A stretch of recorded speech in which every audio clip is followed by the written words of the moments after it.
Putin liked Ukraine a lot. It was the apple of his eye.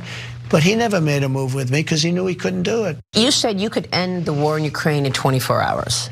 Yes, I could. How would you do that?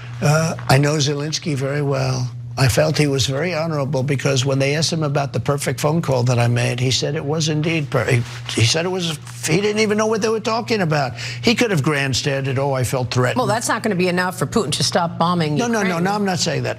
What I'm saying is that I know Zelensky very well and I know Putin very well, even better. And I had a good relationship, very good with both of them. I would tell Zelensky, no more, you got to make a deal. I would tell Putin, if you don't make a deal, we're going to give them a lot. We're going to give them more than they ever got if we have to. I will have the deal done in one day. One day. You know, I like to project false bravado and confidence as much as any red-blooded American man. But I have to admit that I was apparently wrong.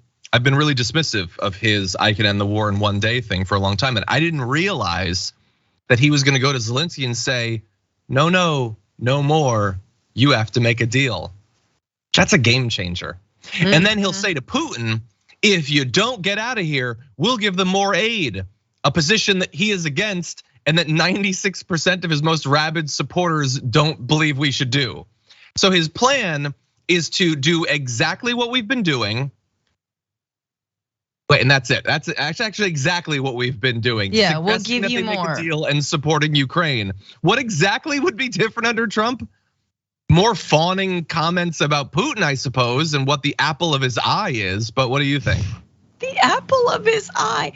That's why he's invading the country, because he loves it so much. Sometimes when you love something, you just have to bomb it to smithereens and just, raise entire villages. That's love, truly. And he loves it. He's doing his love. I mean, it's just incredible. Like, I'm gonna go to Putin, and if he doesn't, I'll give it to him even more. Like, ooh, buddy. But also, what is that?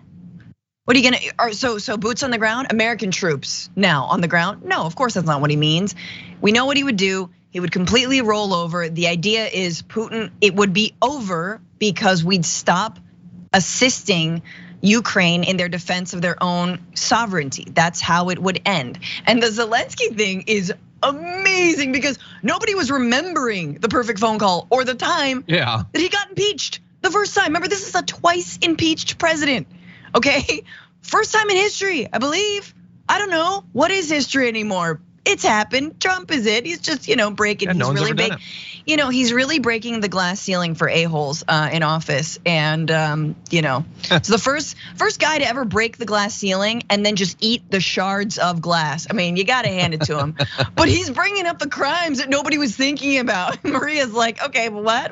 He's like, it was the perfect phone call. Anyway, he didn't feel threatened. He didn't feel threatened, John, so it's not a crime. Exactly, yeah. If Zelensky doesn't make an international thing out of it, then it's not a crime. Yeah, and Maria Bartiromo actually kind of pushed back on that, which I thought was, I don't know that would have happened like 3 years ago. What? That the fact that he was willing to do that.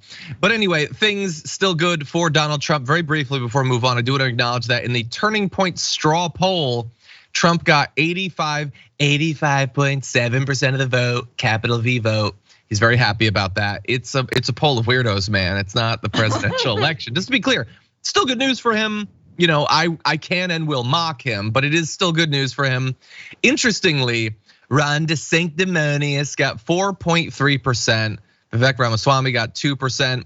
Christie and others got 0%. Actually, the funniest thing out of all of that isn't what's in the bleat, it's what's not in the bleat. Perry Johnson, a Michigan businessman, got second with 8%, and Trump left him out. Now, maybe it's because he forgot that Perry Johnson existed.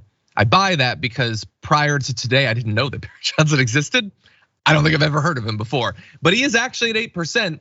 He's got twice what Ron DeSantis has. Perry Johnson is a 16-year-old MAGA hype beast whose mom dropped him off at Turning Point USA conference, who's just decked out in all red, like he's wearing Adidas, but it's like, MAGA. Yeah. That is Perry Johnson. The only other thing out of this that I want to mention in terms of the poll is that they did a VP straw poll, and 30% said that Carrie Lake should be the vice president, which, there's still a long way to go. Doesn't mean that she's gonna win, but she is a front runner.